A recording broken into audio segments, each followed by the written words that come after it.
Our story begins in the dark castle of the current demon lord of this era. The outward appearance and atmosphere of the castle were harsh and unforgiving, befitting the presiding lord. Tonight is vastly different from a normal one. The massive gates of the demon lord's chambers have been forcefully kicked open. A sinister smile crept up on the demon lord's mouth, as there was only one person who could have gotten this far into her domain: the legendary hero. That's right. The brave hero has finally reached the last step of any hero's mission, and that's entering the demon lord's throne room and presumably fighting to the death. This means that this era's hero is not only strong, but courageous enough to come and challenge the overlord of the powerful demon race. The demon lord gave her praise to the hero for toughing it out and braving his way to get this far. It is brave, stupid, and most likely the final act that he will ever do in his life. But before the exchanging of blows, drawing of blood, gritting of teeth, even happens in the supposed final fight, the sound of a blade dropping to the cold, hard floors can already be heard. This was not what the demon lord was expecting at all. She was all in on fighting tooth and nail to prevail against the champion of the human race after all. Instead, what she got was a young man with crimson hair and dead eyes, crying while laughing like a crazy person. He looked disheveled and tired instead of the perfect picture of a valiant hero challenging the evil overlord. This guy was stumbling and mumbling his words to just end him now. So, in a bizarre twist of fate, no fights happened that night. The hero was instead pulled into the demon lord's lap as she pats his head with one hand while smoking a cigarette on the other. She asserted that in life, both good and bad things happen. Giving up your own after one or two bad events is never the way to go. She inwardly thought that humans are such cruel creatures, and this boy is evidence of that. They forced a 17-year-old handsome boy to fight against an all-powerful being, a demon lord like her. The poor young man was pulled out from a different world and was forced to risk his own life to protect a stupid king, his poorly treated slaves, and the endlessly corrupt kingdom. And so, this is how the story of a depressed hero and the demon queen started. Where will this story go? I don't know, but it will definitely be interesting. Without any special reason, the demon queen has decided to take care of the handsome young hero for now. She went as far as tending to him, giving him a comfortable bed to sleep on, while she spends her day sitting nearby, just lounging around and chain-smoking. Still, the irony was not lost on her. She was the demon lord of this realm after all. Helping the hero, whose main quest is to ultimately kill her, is a little odd, to say the least. After some time, the young man had finally opened his tired and bloodshot eyes slowly. The first thing he did was ask where he was, and he immediately heard a familiar voice perk up nearby. He thought that he had finally fulfilled his wish to die and was just chilling in paradise now. That thought made him contort his mouth into a weird-looking smile combined with his dead eyes. The demon lord saw this and jumped in fright. This young man had such a creepy smile. Once he finally realized that he was not alone in this room, he also jumped in fright and promptly asked if Madame Demon Lord had also somehow died and joined him in paradise. She quickly dispelled that assumption, though. The depressed hero felt his body's various injuries and reckoned that he was still alive. The next question in his mind was where in the hell he really was. She casually explained that they are in one of the rooms of the Demon Lord's castle, on account of the hero crying so much that his eyes turned as red as his hair, and eventually fell asleep on her lap. That's when the Demon Queen herself carried him over to rest in this room. Now that he was given the rundown of the situation, the next thing he wants to know is when does this woman plan to finally kill him? She lazily answered that there won't be any killing happening. She just won't kill the hero, at least not now. Instead of feeling relief from hearing that he gets to keep his life, he looked even more downtrodden and disappointed instead. The halls of the Demon Lord's castle looked dark and bleak, the only source of light in the room being the moonlight from the open windows and the spark of the Demon Queen's cigarette. As she walked through her domain, she couldn't help but ponder just what in the world was wrong with this hero. Also, he's been here for quite some time now, and she doesn't even know his name. Thinking about him constantly got her blushing just a little bit. That guy was weird, or maybe she got it all wrong.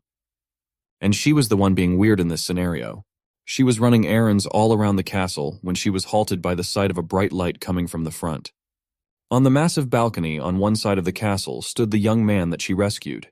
He was just standing there, unmoving like a statue under the bright light of the shining stars and the night sky. It made the Demon Queen pause. She walked closer and asked the hero if he was enjoying the stars tonight. The young man barely paid any attention to her, let alone her casual question. He just gave a nonchalant hi. Then the young man stated that when he looks at the stars, he remembers one of his good friends. To that personal bit of information, the Demon Queen did not know how to respond. She might not know what words to say, but the beauty of the night sky reflected upon her eye and beautiful face were plenty enough as a response. The Demon Queen thought that this might just be the right time to ask the hero his name. The brief look of life in his eyes was gone once again after hearing that question. He had almost forgotten his original name. Everyone in this world just calls him a hero. Sometimes people call him Hey or Kill the Monster or Little Shit or Untalented Dumbass Monster and many more. Demon Queen reeled him back a little and clarified that she wanted to know what his parents named him.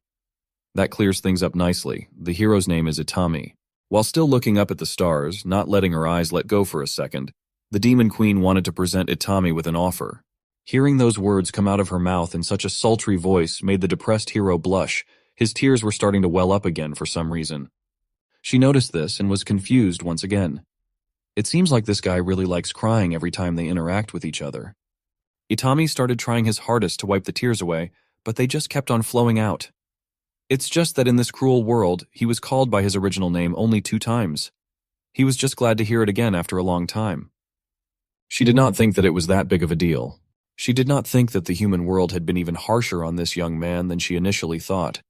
Demon Queen wanted to continue what she wanted to say when she was about to call him hero. She made the conscious decision to stop herself midway through. She wanted to call him by his real name, not by the name and title that the kingdom has forcefully thrust upon him, Itami. The sympathetic Demon Queen took a quick step back, turning to Itami with a wide smile that flashed her adorably terrifying monster fang. With her arms stretched wide along with that beautiful smile on that blushing face, her demonic wings did not look so grim at all. She announced that starting today, Itami is free to live in her castle and serve the role of being her personal bodyguard. She promised that everyone would be calling him by his real name from now on.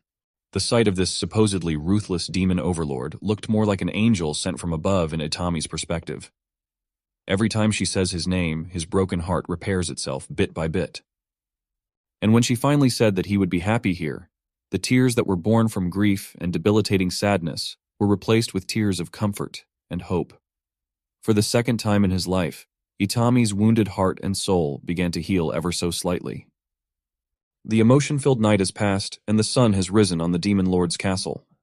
Itami and the Queen were walking the halls together. It's a good thing that the demons in here don't know how the hero actually looks like. This way, Itami can freely roam the castle under the guise of a new human ally. That last bit of information came quite as a surprise.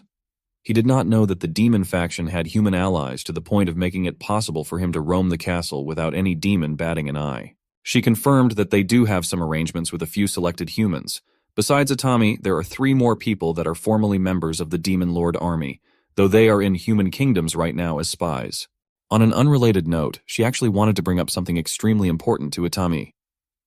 She looked at him and only now noticed the sorry state of the young man. This guy was wearing a tattered homeless hoodie and shitty pants. His whole fit was cooked, from head to toe. It was abysmal. The Demon Queen's eyes lingered on his hands. They were full of battle scars from who knows how many death-defying duels that he endured. When she continued scanning him up and down, she just had to ask how many times and when was the last time this young man had even changed his clothes.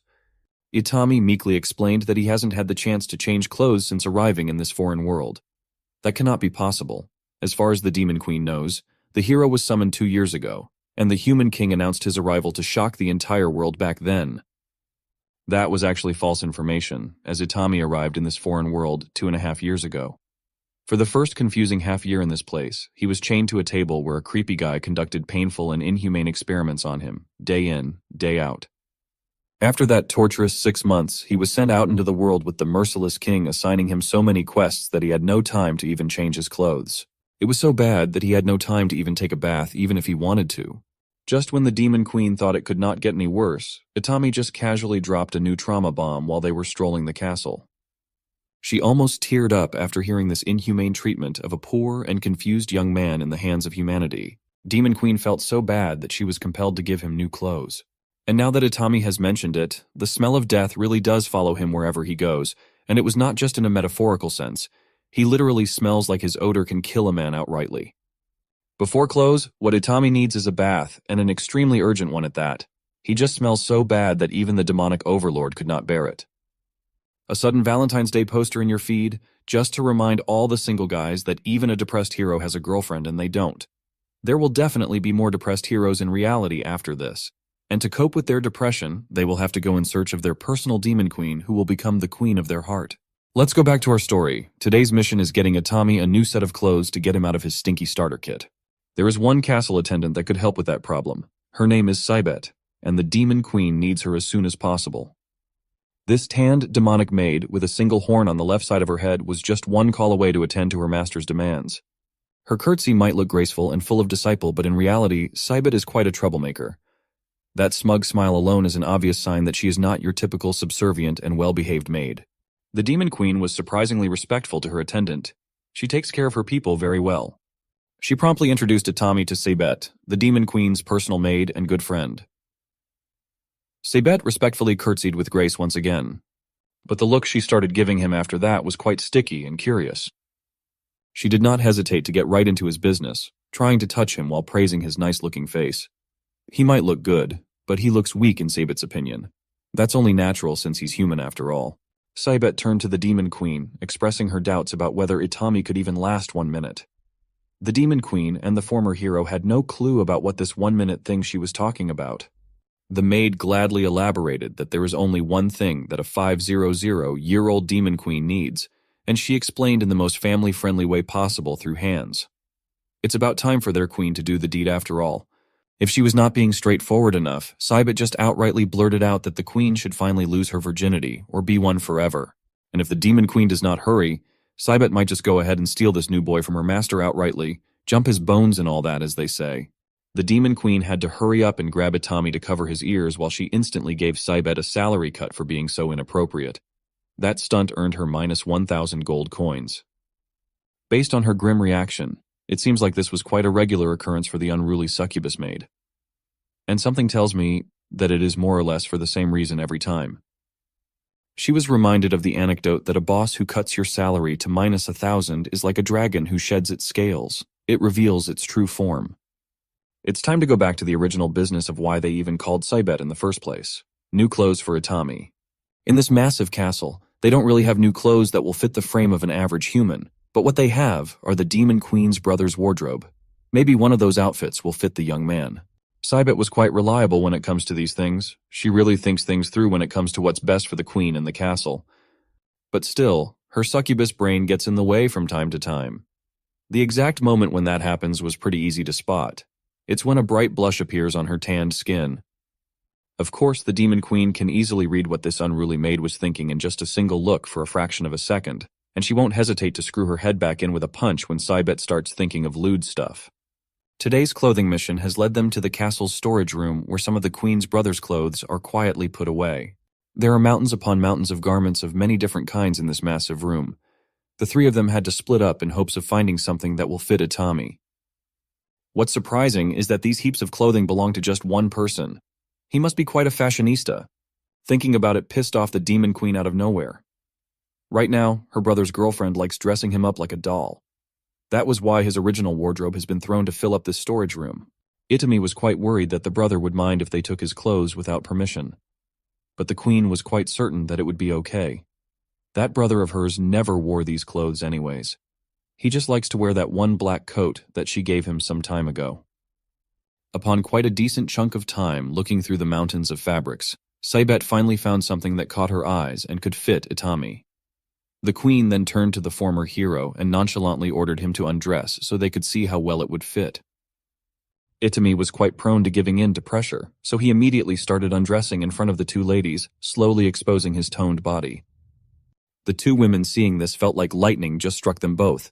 The demon queen even paused her chain-smoking for a while in shock. Itami cluelessly looked at both of them and asked why they were looking at him weirdly, as if his ripped body riddled with scars everywhere was not weird at all. Demons, no matter how brazen they might be, consider it rude to ask about scars. It's a cultural thing, but they both really wanted to ask Itami about his abnormal number of marks. Finally, after looking like a homeless bum for 2.5 years, the former hero looked at least decent now. He might not look like a valiant hero, but he looks nice. Of course, if you ask the succubus in the room, she will gladly confess that Itami looked a lot better without any clothes on, pants and all. The Demon Queen had to step in and threaten to cut her salary for the second time today, or Cybet might have just jumped Itami right then and there. When no one's around, the Demon Queen's personal maid likes calling her by her given name, Callie. Today, she was busy with paperwork, and Cybet wanted to give her a drink break. Demon Queen Callie does not like getting interrupted in the middle of work, but Cybet was just way too curious as to where in the world did Itami got that many scars all over his body. Callie had some ideas, but it's hard to say where the young man got those marks without revealing the fact that he's the legendary hero. But anyone could easily tell that the guy has fought against monsters often. Cybet's first thought was that Itami might have been a former adventurer or something, which was a reasonable theory. Callie neither confirmed nor denied her personal attendance assumption. Still, as far as Cybet knows, not even a demon can endure that many grisly wounds on someone's body. Besides, the mind suffers from wounds at that scale and quantity too. The Queen did not take that into account. It's just another addition to the pile of anguish that the young man has suffered. She knew all too well that constant battles are dangerous for the mind, especially battling against someone like her little brother. This little detail did not escape Cybet's sharp ears. Callie just slipped up and revealed that Itami had fought against the Queen's brother. Callie did not mince words any longer.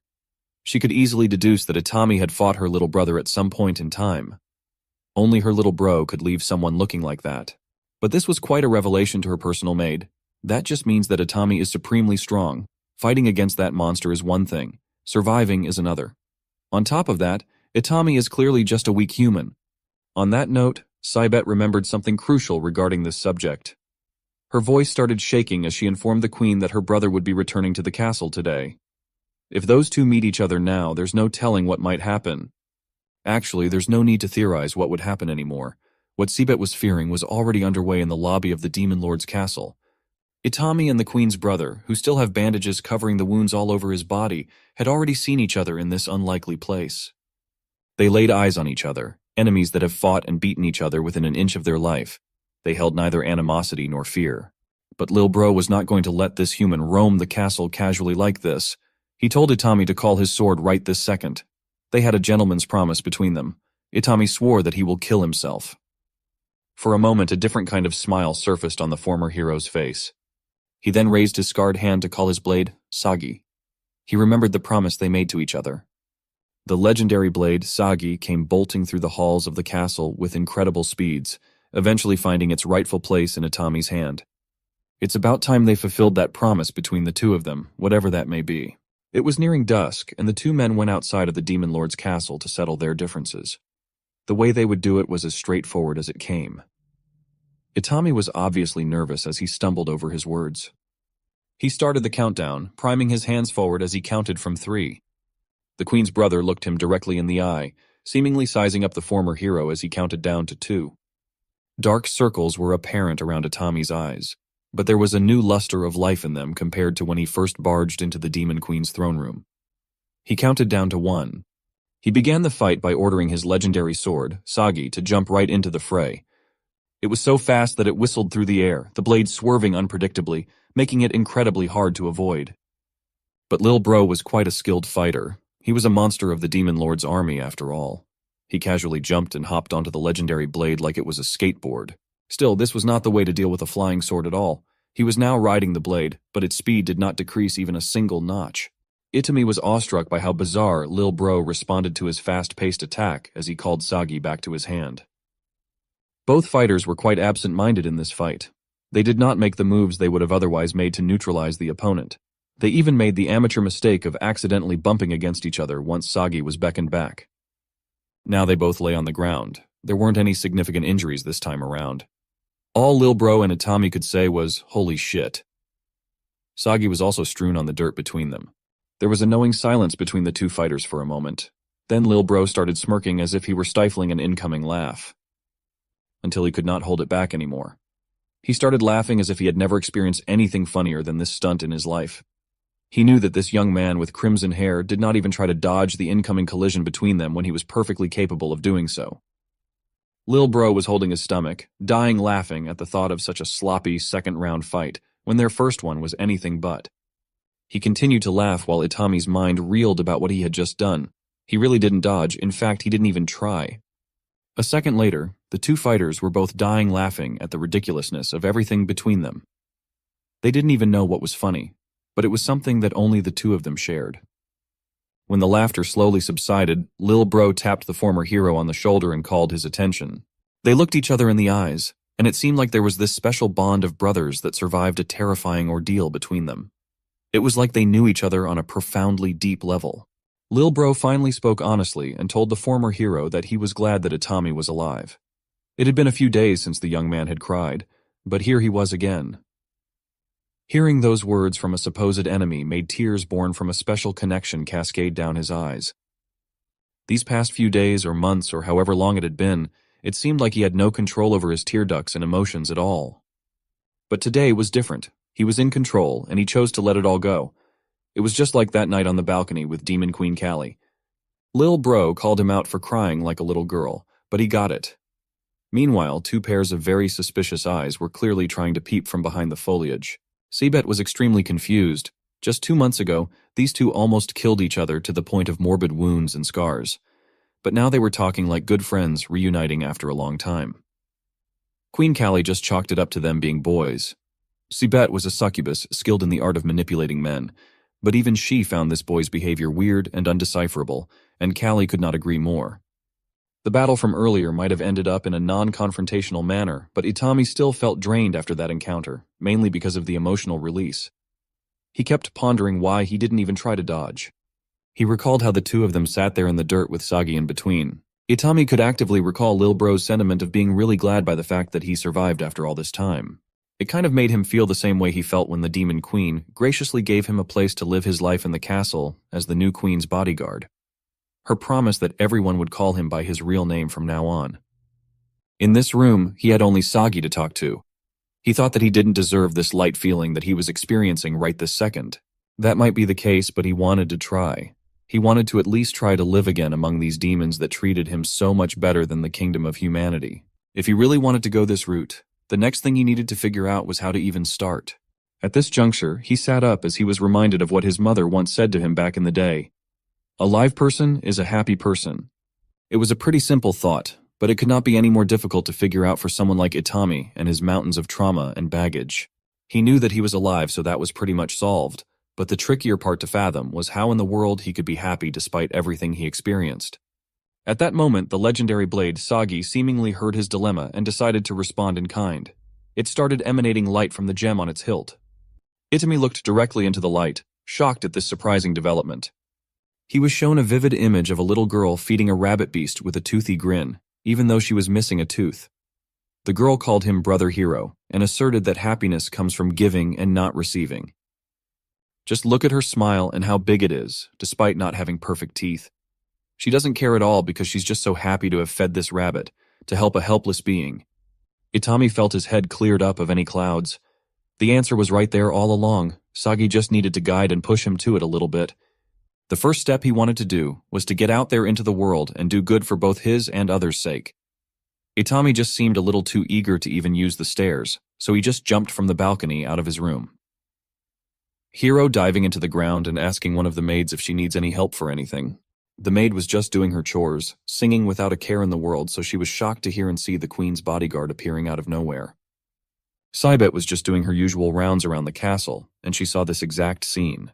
Out in the courtyard, Itami was actually interacting with other people instead of gloomily isolating himself inside his room like usual. It was certainly a bizarre and new sight. She quietly watched from a distance as the young man bashfully helps the maid with her chores. The green-haired maid was very into it. She was practically swooning as fireworks exploded in her heart and head. While Seibet was watching from afar, the first thing she thought about was Demon Queen Callie, and how her boy almost got stolen right under her nose.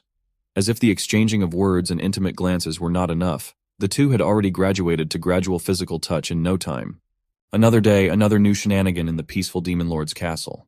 Demon Queen Callie didn't even know what she was looking at in this situation. She just asked her personal maid, Seibet, if this thing was really necessary. With a grim expression on her face, the succubus resolutely answered that this was a matter that needed to be addressed as soon as possible. She even went as far as essentially abducting poor Itami, securely tying him to a chair and gagging him with tape. This whole stunt looked utterly ridiculous to the queen. Seibet just wanted her boss to wake up to the fact that her boy almost got stolen by another girl, another maid in the castle. Callie didn't even know what this succubus was talking about, nor did she care too much. The maid felt sorry for her master. Sure, she was the great demon queen adored by her people and feared by the enemy, but she was such a foolish woman. To this, Callie threatened to cut the maid's salary in half, but this type of intimidation tactic would not work anymore. It had gotten to the point that she could not cut what didn't exist anymore. Itami had lived in the Demon Lord's castle for only 2 weeks now, and in that short span of time, he kept on doing selfless deeds that led to the establishment of a fan club of some sort. The members included the maid girls and even the queen's little brother. This time, it had become clear to Callie just what was at stake. She finally saw what her personal maid was so desperately trying to make her look at. With these two fearsome women teaming up, it was not looking good for our boy. Seabet had an inkling of an idea. She read somewhere that if they cut a male creature's balls, he would become calmer by nature. Callie was blinded by the rage that was building up. She agreed that Itami did not need those balls anyway. Seabet was just glad that her master was finally on board after being so blind for so long. The duo immediately set out to find scissors. Itami was already freaking out as he heard this ridiculously unhinged conversation. He was helplessly bound and gagged, so he could not even scream when the two finally decided that they would just use a sword after failing to find scissors. Meanwhile, Lil Bro and his tall blonde girlfriend were visiting and paying respects to someone's grave not far from the castle. It was at this moment that he felt a tingling sensation. The brotherly connection he shared with Itami made him feel as if something was incredibly wrong. This prompted him to cut the grave visit short as he needed to go right now, and fast. Somehow, someway, he knew that his friend needed him. So Lil Bro ran as fast as he could to reach the castle right away. Inside the Demon Queen's office, the two women were still debating on the exact method to cut Itami's balls off. They feared that if they used a sword, the young man might die as humans just have inherently weak bodies. Unbeknownst to them, Lil Bro had already snuck in. He tried his best to figure out how to untie the bindings, but Seabet was just too good at it for some reason. He did not even know what Itami did to deserve this treatment. Callie was starting to consider just leaving the former hero tied up for the rest of his life so they wouldn't have to cut his balls off. That plan might not work, though. Lil Bro was just dragging the whole chair to get out of this place first and foremost. Seabet wanted to propose another plan, but Callie already knew that it would most likely be lewd, so she stopped the maid from elaborating further. The next day arrived, and it was as if the almost neutering event had never happened. Itami was lounging around the castle halls, looking at a lone flyer posted on one of the imposing pillars when Queen Callie happened upon him during her usual rounds.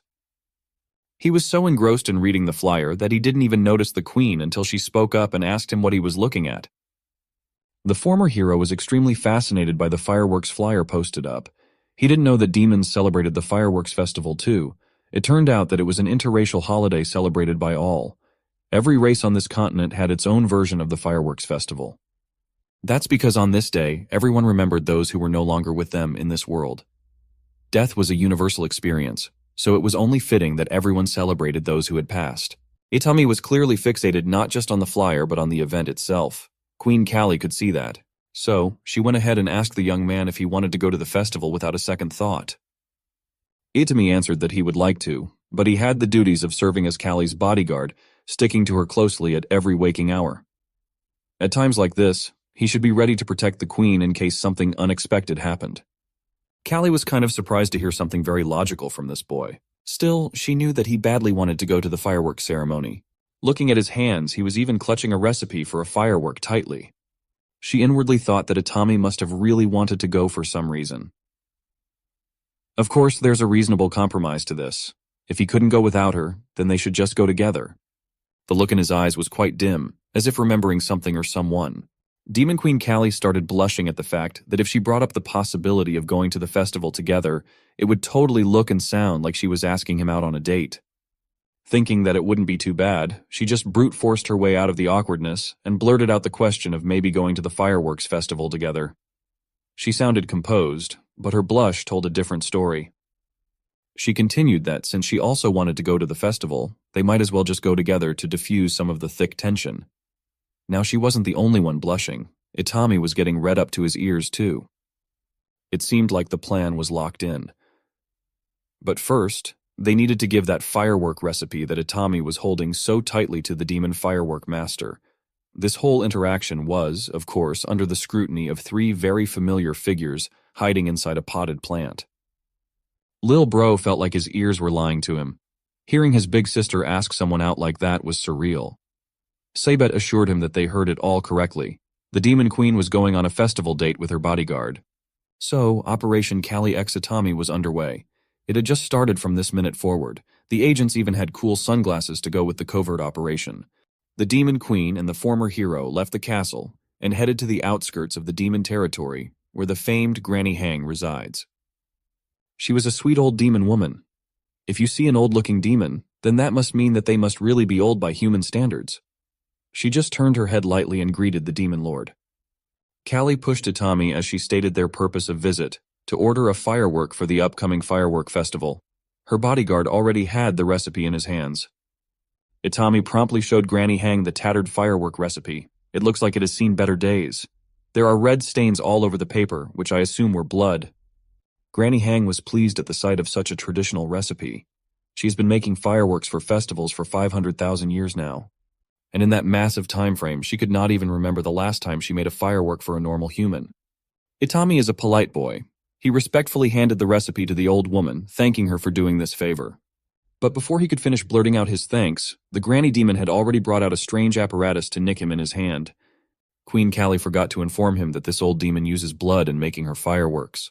That's why she drew some from Itami in the blink of an eye. The granny already had a feeling that this particular firework would be interesting. She turned her head to her two visitors, curious as to what in the world is the Demon Queen doing with a human out in the open. What the granny saw was the two likely lovebirds tending to one another. Itami was still shaking in shock while Callie blew on the tiny nick in his finger. While synthesizing the would-be fireworks, the granny posed a question to the two. She asked the kids if they knew how the demons started to celebrate the firework festival. Itami confidently answered that he read somewhere the fact that 500,000 years ago, the first king of the human kingdom made the first fireworks. That earned him a quick and loud disagreement from the old demon. She continued that the story about the first king of humans was made by dumb humans for dumb humans. Furthermore, that pesky human race is always trying to appropriate the accomplishments of demons as their own. While she finishes up this explosive, Granny decided to tell these two the true story of the beginning of the firework festival. And it all started a long time ago. It was so long ago that the whole continent could still be considered a peaceful place. The events that led to the development of modern-day fireworks started one night 500,000 years ago with a demon girl lounging around an open field. That open field is now referred to as the Demon Kingdom's territory. The demon girl loved laying down on the serene grasslands while taking in the sight of the beautiful stars. It was perfect. The night sky was gorgeous. But if she was asked to change one thing, she would love to bring the stars a little closer to her. As if God had answered that request of hers, a bright light started flying through the air. It looked like a star that was trying to rise up and join the other ones up high. And then it exploded in a booming manner. The small light it once emitted was scattered all over the skies, right above where the demon girl was looking at. It was beautiful, perhaps even more beautiful than the stars that she loved so dearly. She felt her heart skip a beat at the sight of the colorful burst. It was so close. She eventually got up from the grasslands and started running through the woods, trying to track down just where in the world did that exploding star came from. She knew that the mysterious thing came from this way, and she was desperate to get to the bottom of this mystery. The demon girl can feel it. She can feel that she's just a few meters away from fulfilling her dream of bringing the stars in the night sky just a little bit closer. Perhaps not just a little. Perhaps with this, she can actually get so close that she would be able to touch the beautiful stars. Before the demon girl knew it, she was panting in exhaustion while tears were flowing down her eyes, thinking of the possibility that her dream was about to come true. What she found on the other side of the flying, exploding star was a human. A young man cursing at himself for not getting the brightness of his so-called firework quite right. The demon girl blushed at the sight of the young man. She knew in her heart that this person was the one that could grant her only wish in life, and maybe even more. She was inquisitive by nature, and the young man was quite welcoming. The demon girl had never seen something quite like this bright thing called fireworks. It sounded pretty cool to her. She wanted to see him make one of these things again. The young man immediately perked up. He stopped feeling bad for himself for not getting it right earlier. With renewed determination and motivation, he prepared to go at it again. Just like her, this is his main goal in life. The spirit of ambition danced in his eyes as he vowed to make the biggest and brightest firework that the world has ever seen. It will shine even brighter than the stars above.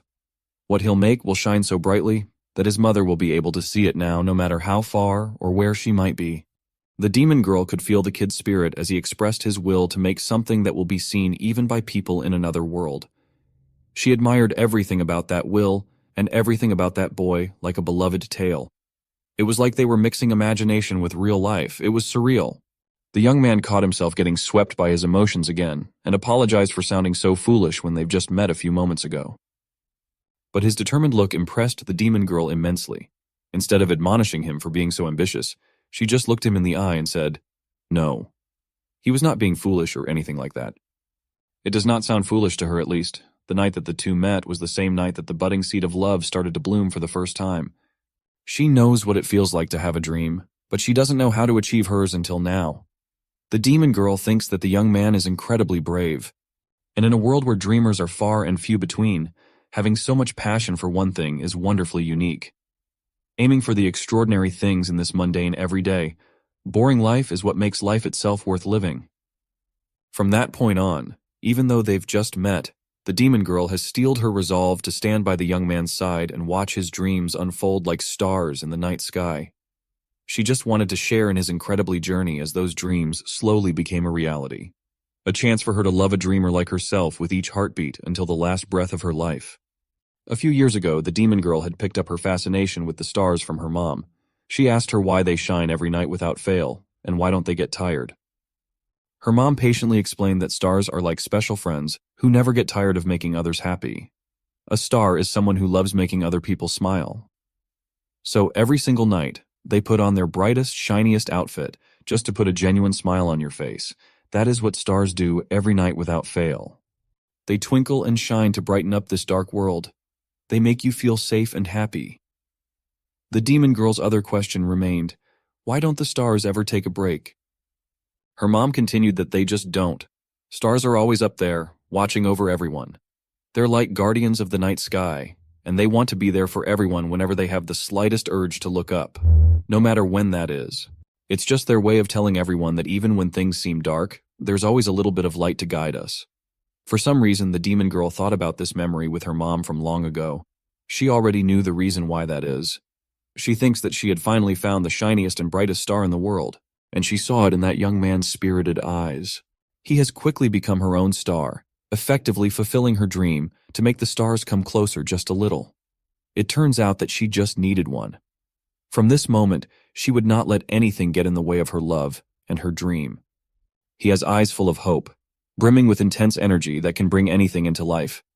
Sure, he might be a little bit of a show-off and try hard all the time, but he perseveres, and that's what matters. In that sense, he is strong, stronger than most. He was kind, always smiling while doing all sorts of things. He finds happiness in all the little things. So she tries to help him with everything that she can offer. But reality is cruel. Life can only give you so much, and the demon girl can't help the young man when it comes to a lot of things. He works hard. He works hard for both of their sakes to the point of passing out in exhaustion at times. She tried her best as his wife, the love of his life. She supported him with all the strength she could muster. He was her dear star after all. The demon girl loved the young man for a long time. She loved him until he was an old man who could barely walk a few steps, and she still looked like a young demon woman. She loved Izumi the firework maker until he finally finished what he could confidently say was his life's work. Even with gray hair and a wrinkled face, the man's eyes never changed. He still had the eyes of a dreamer, the eyes of someone who wanted to give something extraordinary out into the world, until he was satisfied to call what he made a true firework. His eyes might still be brimming with light, but his body has gone frail. Every so often, he needs to take a rest under the shade of the woods where the lovers first met. The demon girl told him not to force himself too much so many times already, but Izumi's still young at heart. But the detriments of time were not lost on him. He knows this loving wife of his has been constantly worrying about him these days. He could not find the right words to thank her enough. Countless thank yous will never suffice for the love and care that she gave him for many years. Even after all this time, the demon girl still blushes whenever Izumi is being nice to her. Tonight was the night. The husband and wife were just waiting for the sky to darken and the stars to come out and play. They've been together for decades, yet the demon girl still feels comfort when resting her head on Izumi's once wide and strong shoulders. At his twilight years, Izumi could not help but remember his mother and the house they lived in. He remembered how she was always smiling when looking at firework displays. He was certain that his mother's smile was brighter than any other firework in the whole world. But the nagging question in the poor young man's heart was when his mother would ever look at him like she used to look at those fireworks. For a long time, fireworks did not make Izumi smile. They made him weep in sorrow instead. Fireworks symbolized the uncertainty of his life. They reminded him of the cruel hands of fate, the cruel hands of the adults around him when he was little. Instead of being swallowed by the shadow of grief, he set out with the mission to make the brightest firework the world has ever seen. If he does that, maybe things will turn out differently. Maybe the scars of his past won't hurt so much anymore. And maybe, just maybe, for the first time in his life, Izumi's mother would look at him like how she looked at fireworks. The young man went on a mission to please his scumbag of a mother and reached the end point with something so much better. In his desperate attempt to make the brightest thing in the world, Izumi found the most radiant woman in his eyes. The moment when he finally saw the fruits of his decades-long labor was shared with the woman he loves. He successfully made the brightest fireworks that the world has ever seen, but its luster paled in comparison to his muse.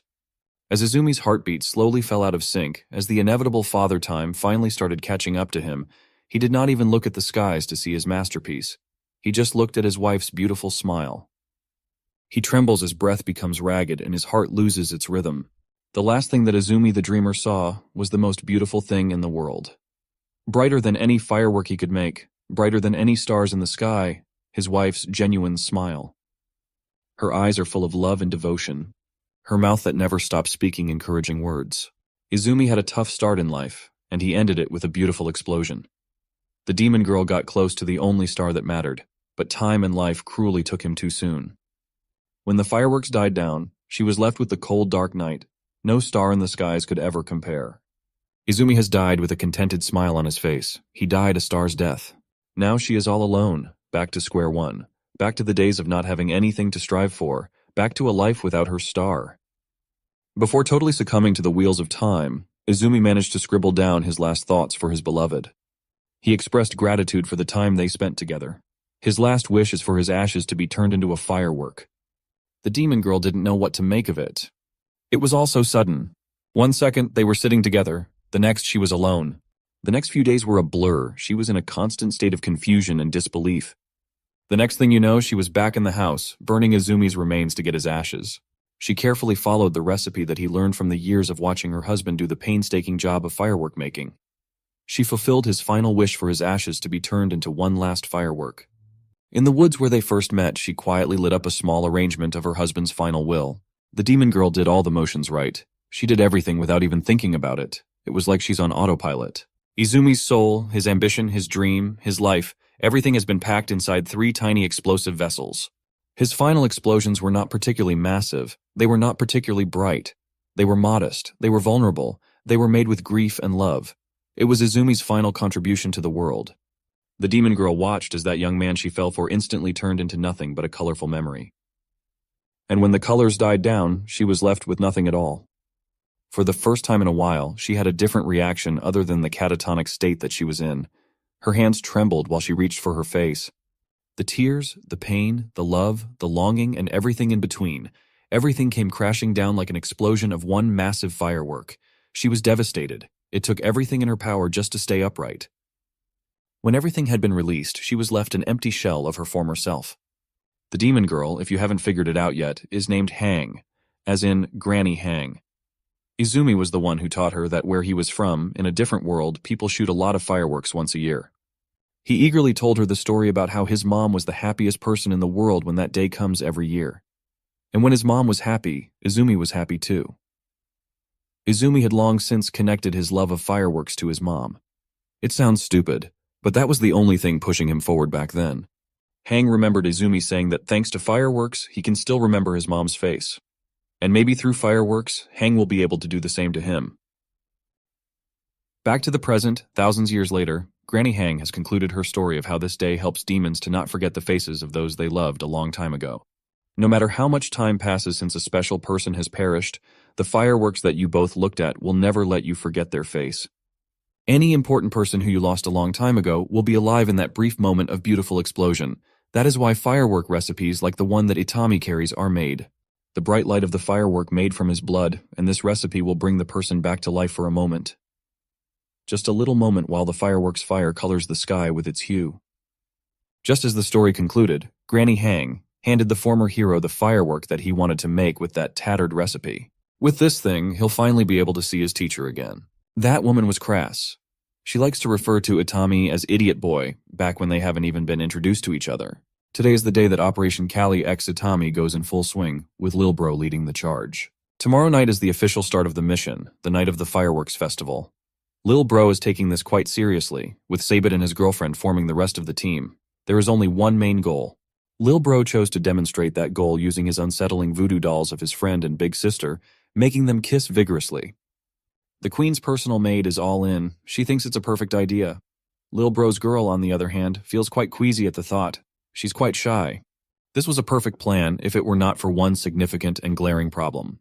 Pulling out his unsettling voodoo dolls again, he started ramming the two against each other in frustration at the fact that Itami and Kali are not making any effort to kiss by themselves. The first step of the task force is to figure out just why these two young and good-looking couples refuse to engage in some lip-to-lip action. When Lil Bro asked for ideas, the first thing that came to the succubus's mind was that maybe the Demon Queen does not like the size of Itami's package. Hearing this made Lil Bro's girl blush to high heavens. It was good that Seabet was engaging with the planning phase, but Lil Bro just does not see her suggestion being the case. He thinks that his sister does not like Itami because the poor guy looks like a burned stick or something even worse. Either way, the answer is quite simple. They should just make Itami more kissable. That is when his girl comes into the picture. They desperately need her help in this mission. There's no one who can fix this problem other than his beloved girlfriend. Itami can probably be easily spotted if you just look at the corners of the castle where a young man could cry or something. It is Lil Bro's mission to find and make Itami more presentable. After getting the fireworks dedicated to his teacher, Itami could not help but reminisce about his experiences with her. Like that night in front of the bonfire after a bloody battle. The legendary blade, Sagi, was covered with the blood of enemies that the hero just slaughtered. Even up to that day, his teacher still liked calling him an idiotic boy. She just refused to call him by his name, or even hero for that matter. This woman just looked at him like he was a clueless waste of space sometimes. Her crass tongue was quite harsh at times. That night she asked him who he really was. Itami was quite new to this world back then. He didn't even have the countless scars on his body and the gnarly mark on his face. He just answered that he was the hero. This was back when he still held pride in being dubbed and labeled as humanity's champion, the hero, when he believed that he would be the one to kill the demon lord and save the humans or something idiotic like that. He was full of life and motivation back then, and the green-haired mentor just looked at him with pity in her eyes. Then upon realizing that he was serious, she stifled laughter by sucking in air, not letting the rude amusement go. But she ultimately failed to contain the incoming chuckle. She laughed so hard that she started crying. When asked why the hell would she laugh at his mission, she just dismissed the pissed-off Itami as it was nothing. She just felt like laughing. Back to the current day in the Demon Lord's castle, Lil Bro's girl is disgruntledly roaming the halls in hopes of finding that bodyguard. She doesn't even like the guy, and she was supposed to make him kissable somehow. Actually, she hated that young man with a passion. Every time she thinks about the state that her beloved was in after his duel with Itami, she feels weak, and then the anger takes over. She hates that new queen's bodyguard to the bone for what he did to her man. Add to that the difficulty of finding a person in this gigantic maze of a castle. She could not help but tremble in rage as she pulls on her hair in frustration. After yapping and trying to control the sea of anger that she was feeling, it was like the heavens did not want her to lose control. Itami was just standing there in front of her, lounging around like an aimless zombie. Fast forward to the night of the fireworks festival. A handsome young man with newly trimmed hair was standing amidst the bustling crowd, seemingly looking for someone. It looks like Lil Bro's girlfriend did a magnificent job in making the former hero just a little bit more kissable. With a new fit and fresh cut, he looked much better than when he initially entered the Demon Lord's castle, looking like a homeless bum. The lights of the festival were bright, but the discernible darkness in the young man's eyes was still visible. He looked a lot better, though. He kept on remembering his mentor. That night when she asked him who the hell he was. His reverie was broken when a sultry voice broke through the murmurs of the crowd, calling on to him, calling his name. He turned around, still not used to the fact that the demons around him were kind enough to use his actual name. As soon as he laid eyes on the owner of the sultry voice, he felt his eyes dilate and his cheeks become a little warmer with blush. Demon Queen Kali was out of her usual combat armor attire, substituting it with a traditional festival robe. It was the first time that he saw her in a different outfit. His change in the drip and hairstyle department also did not go unnoticed. The Demon Queen was surprised. Itami nonchalantly replied that he did get a cut. He has her lil bro's girlfriend to thank for this one. For some reason, Queen Callie was still harboring some deep, deep hatred for that girl. She likes calling that tall blonde a bitch. Just when the confused Itami was about to inquire about that choice of words, the queen was already rushing to his side. Callie was quite strong. She's a demon overlord after all, so she could just easily drag her bodyguard through the streets to avoid talking about that hateful blonde. Amongst the crowd, that same woman was just standing menacingly near one of the festival stands. It looks like she also decided to wear a traditional robe.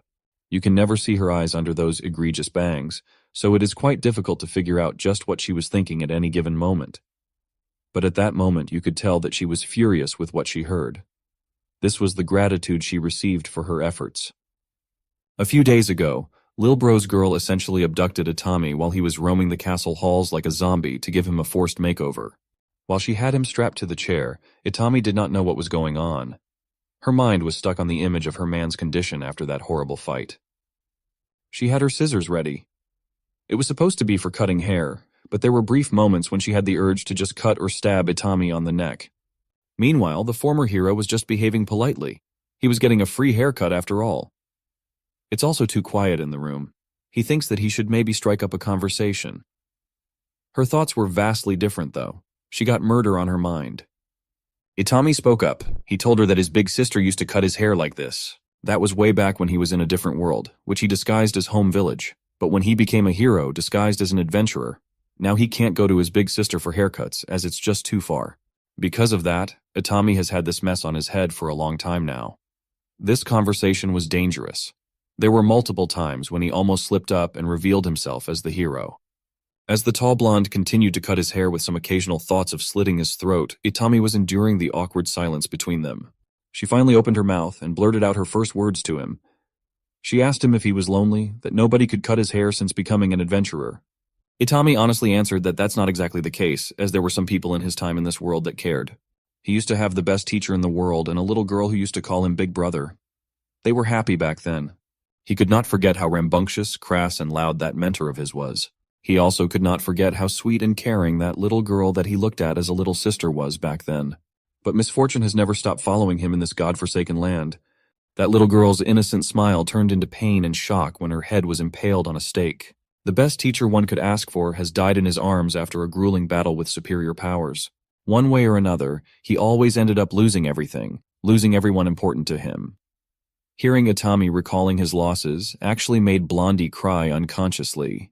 In hopes of not looking soft, she insisted that she doesn't cry. She just condenses sweat in her eyes. The hairstyling session lasted quite long, but she was amazing with the scissors. Every cut was perfectly done. It was A1 premium service all in all. At the tail end of the session, she started thinking about Noah again, also known as Lil Bro. She would not be able to forget the night that they found Noah after the fight against Itami. They did their best with what they must treat him.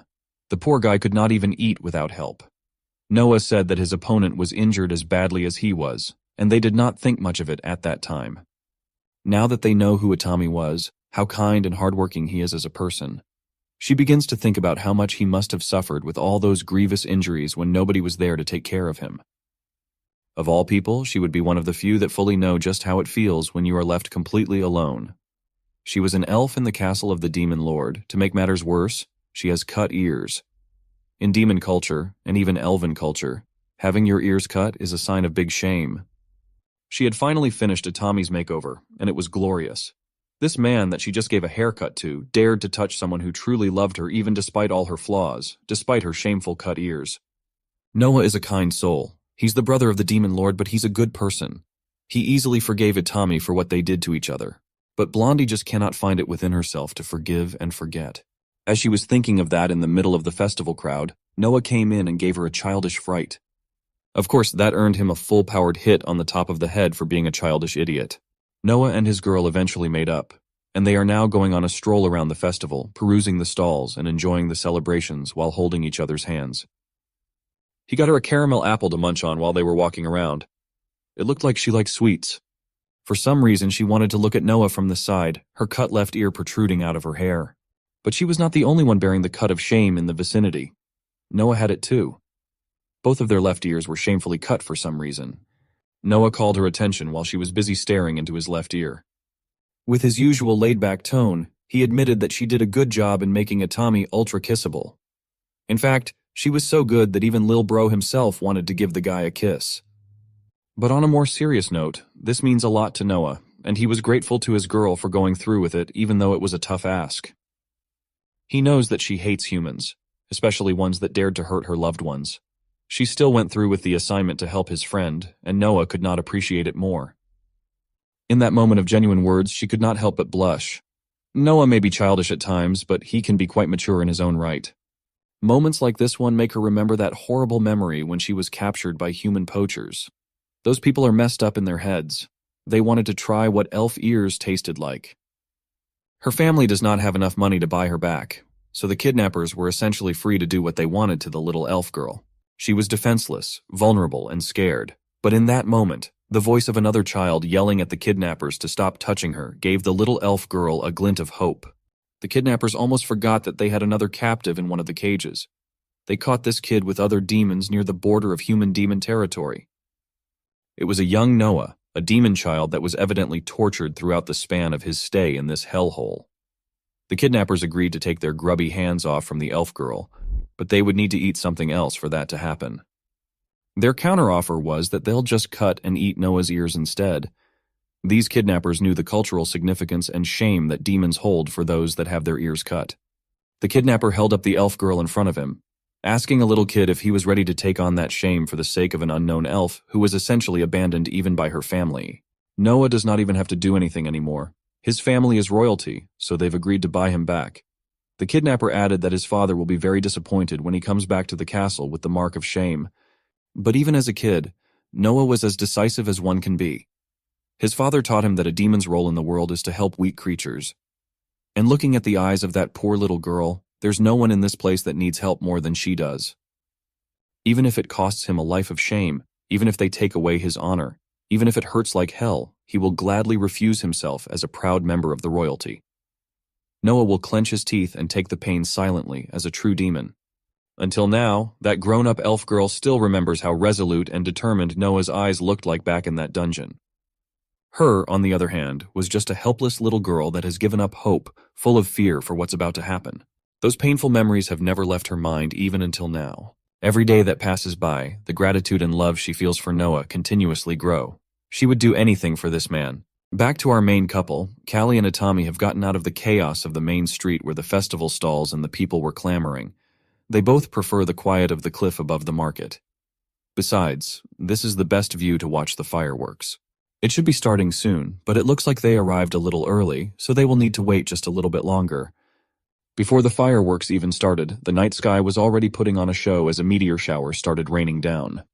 Itami stared at the stars intently, moved by its vastness and beauty. Queen Callie did not do the same. She wanted to look at her bodyguard. She wanted to figure out what he was thinking. While she was lost in thought, looking at the young man, she started to recall their first meeting for some reason. Itami looked like a homeless bum, but what's more striking was how he looked like a lost soul that just wanted his suffering to finally end.